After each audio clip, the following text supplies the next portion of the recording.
Continuamos en esta zona de lectura y es el momento de darle la bienvenida a nuestra amiga Anita Noguera, nuestra columnista y también escritora del libro Revoltosas y Revolucionarias. Hola Anita, gracias por acompañarnos una vez más. Bueno Anita, ¿cuál es nuestra revolucionaria del día de hoy, nuestra mujer revolucionaria del día de hoy? Bueno, el 23 de octubre fue el día por el derecho a la identidad, el cumpleaños de Abuelas de Plaza de Mayo. Así que hoy vamos a recordar a Otilia Lescano, fundadora junto a Irma Ramaciotti y Sonia Torres. Nuestra querida Sonia. Nuestra querida Sonia de Abuelas de Plaza de Mayo, Córdoba. Otilia tiene una historia muy interesante también porque, a diferencia de otras abuelas o de otras madres, ella ya tenía como una trayectoria muy larga de participación política, digamos, en el gremio de los docentes, porque era docente. Había nacido en 1914 y hacia la década es santiagueña, y hacia la década del 40 más o menos, o 30, entre los 30 y los 40, se viene a Córdoba, su marido va enferma, y ella tiene que salir a trabajar y se vuelve sostén de familia.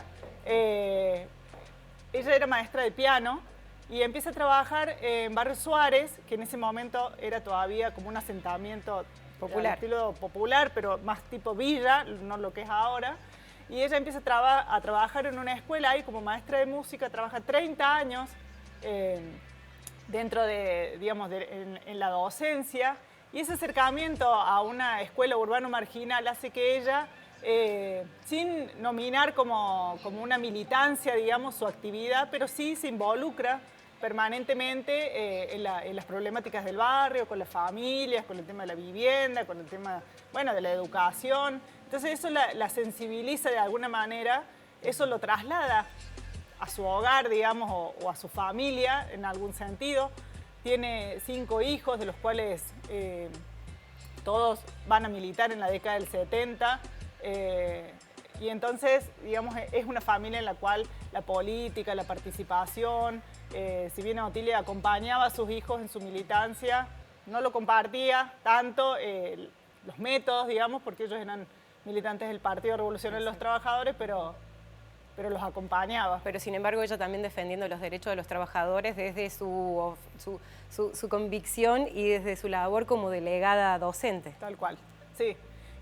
Trabajó ahí mucho tiempo en UPC como delegada y lamentablemente, digamos, cuando empezó la persecución, digamos, política en el año 73, 74, uno de sus hijos es asesinado.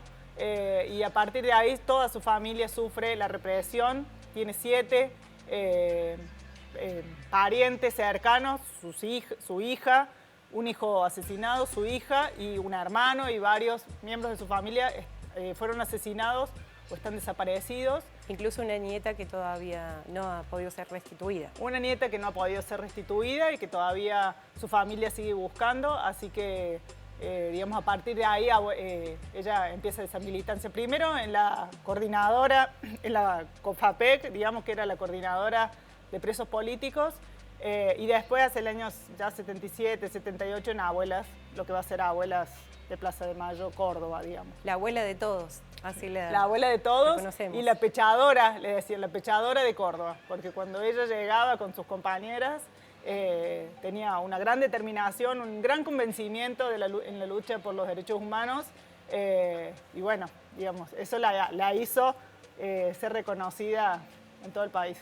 El legado de esta abuela de todos. El legado de la abuela de todos y en ese sentido nos sumamos entonces a la campaña. Les traje mi pañuelo de abuelas con un dibujo de mi hija. La campaña que están ahora llevando adelante. Abuelas. Sí, plantamos memoria, cosechamos identidad, así que si tenés dudas sobre tu identidad, comunícate con Abuelas de Plaza de Mayo. Gracias, Anita. Muchísimas gracias por también compartirnos esta iniciativa que, bueno, tenemos que tener siempre presentes. Te agradecemos y te esperamos en la próxima zona de lectura. Nos vemos la próxima. Gracias. Y llega el momento en Zona de Lectura de dar respuesta a estas preguntas que tenemos sobre quiénes otros actores sociales están involucrados en la producción de los libros. Es el caso de conocer el oficio de la imprentera en este caso. Nos pusimos en comunicación con Flavia Soltis, ella forma parte del equipo de trabajo de Gráficas del Sur y esto nos contaba sobre el oficio de la imprenta.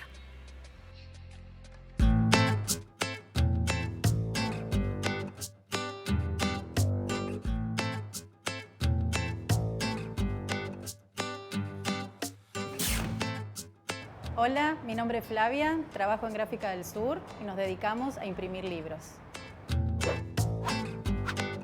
Lo más importante de este trabajo es que llegan a la gráfica gente de todo tipo, desde editoriales grandes, editoriales pequeñas, personas comunes que vienen con un pendrive y traen su libro para que lo hagamos. Todos lo consideran un hijo, detrás de cada trabajo hay un esfuerzo muy grande. Entonces lo que tratamos de hacer es que ese esfuerzo se vea reflejado cuando le entregamos el libro, que esa es la parte más linda de esto. Cuando llegan, abren las cajas, ven el libro y salen emocionados viendo el trabajo final plasmado después de tanto esfuerzo.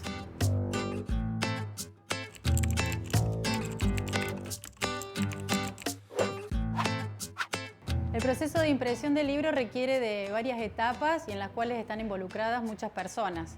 Comienza cuando llega, ya sea la editorial o una persona individual que quiera hacer su libro, a la gráfica. Con su archivo se controla que esté todo bien. Generalmente se hace una prueba de galera para corroborar de que todo esté bien. Una vez que tenemos el OK, ese archivo se divide en dos. Se imprime la tapa por un lado y el interior pasa a otro sector donde se posan, generalmente son 8 páginas de un lado y 8 páginas del dorso. Y una vez impreso, ese papel pasa a otro sector donde se compagina y se corta de acuerdo a la medida del libro. Una vez cortado de acuerdo a la medida del libro, se vuelve a unir con la tapa. Esa tapa y ese interior se fresan, que es el pegado, es el armado del libro final, y ahí se obtiene el producto final, que es el libro.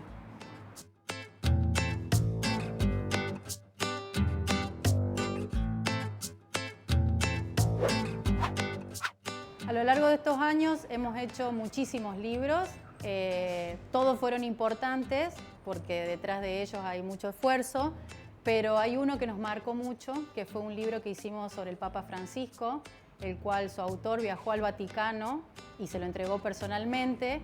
Y ver esas fotos del Papa recibiendo ese libro que se hizo acá, con tanto esfuerzo, con tanta gente involucrada para que salga bien, realmente fue algo emocionante. Canción, cántalo, lleva tu tristeza y la duerme entre la hierba. Canción, cántalo. Y seguimos hablando de libros, pero también de insectos. Tengo en mis manos Insectos, guía completa para explorar su mundo, y vamos a hablar con una de sus autoras, Adriana Salvo. Quiero decirles que tiene además unas ilustraciones y unas fotos preciosas este libro, pero vamos a hablar con Adriana para que nos cuente un poquito de qué vamos a hablar hoy. Adriana. Hola, buen día, ¿cómo les va? Vamos a hablar de nuestro libro, Insectos, guía completa para explorar su mundo, que fue parte de nuestras clases, una especie de compendio de nuestras clases dictadas para alumnos estudiantes de ciencias biológicas que están en cuarto año. Hace 25 años ya que con la doctora Graciela Valladares, que es su primera autora y que ya está jubilada, hemos dado clases en la facultad, así que ese libro es un compendio de las clases. Podríamos decir que cada capítulo es uno de los teóricos y también tenemos formas de identificarlos, tenemos claves entomológicas, hemos tratado de escribirlo de una manera amena para que sirva no solamente para estudiantes de ciencias biológicas, sino también para todo aquel que sea curioso, que le guste conocer un poco más sobre nuestra fauna. Adriana, me interesa saber en particular algo, porque me detuve en las abejas y me entero que las abejas han sido declaradas, digamos, como el insecto más importante del mundo. ¿Por qué es esto? Y sí, es el insecto más importante del mundo desde el punto de vista que si no existieran, la vida sobre el planeta desaparecería. ¿Por qué? Parece un poquito exagerado, pero la verdad que ellas nos brindan un servicio ecosistémico increíble que es el de la polinización, ¿sí? Ellas permiten que las plantas puedan reproducirse. Y sabemos que a pesar de que no comemos solo plantas, también comemos animales. Esos animales necesitan de las plantas para poder sobrevivir. Es decir, que las plantas están en la parte basal de las cadenas tróficas y sin la polinización de estas abejitas, la vida sobre la Tierra sería imposible. Baste pensar que nosotros obtenemos de ellas no solamente la miel, la cera que nos producen, sino también al polinizar plantas que nos brindan fibras para los alimentos, materiales como cauchos, resinas, el algodón, medicinas, y ni hablar de los alimentos, ¿sí? El 80% de las plantas que tienen flor dependen de las abejas para ser polinizadas. Y bueno, entonces todos nuestros alimentos, se calcula que más del 30% del alimento que nosotros consumimos depende en mayor o menor medida de las abejas, ¿sí? Y se me ocurre también que como las abejas están en los entornos productivos y los entornos productivos son normalmente fumigados, ¿son sensibles las abejas a estos productos y tienden a desaparecer por el uso de ellos? Totalmente. Ya desde la década del 60 se observó lo que se llama el colapso de las colmenas, ¿sí? Un síndrome por el cual las colmenas van desapareciendo y esto parece no tener una única causa, sino varias causas. Una, como vos mencionaste, son los insecticidas, ¿sí? Ellas, al ir a las flores que han sido fumigadas, llevan esos productos químicos a las colmenas y entonces contaminan los alimentos que ellas consumen y disminuyen su población.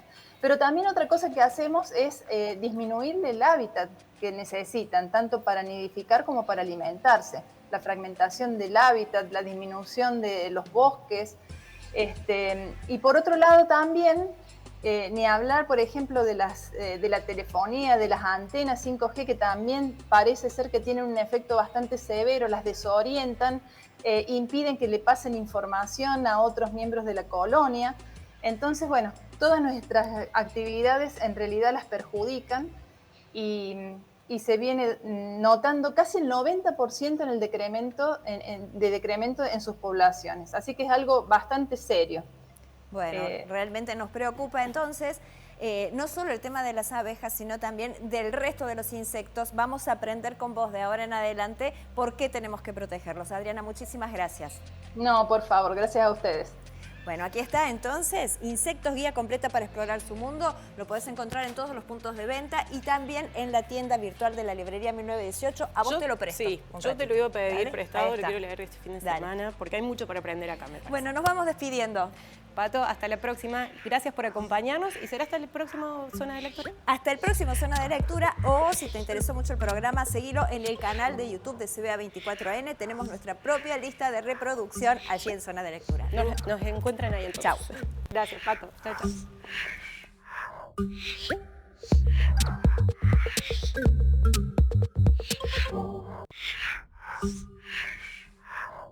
chao.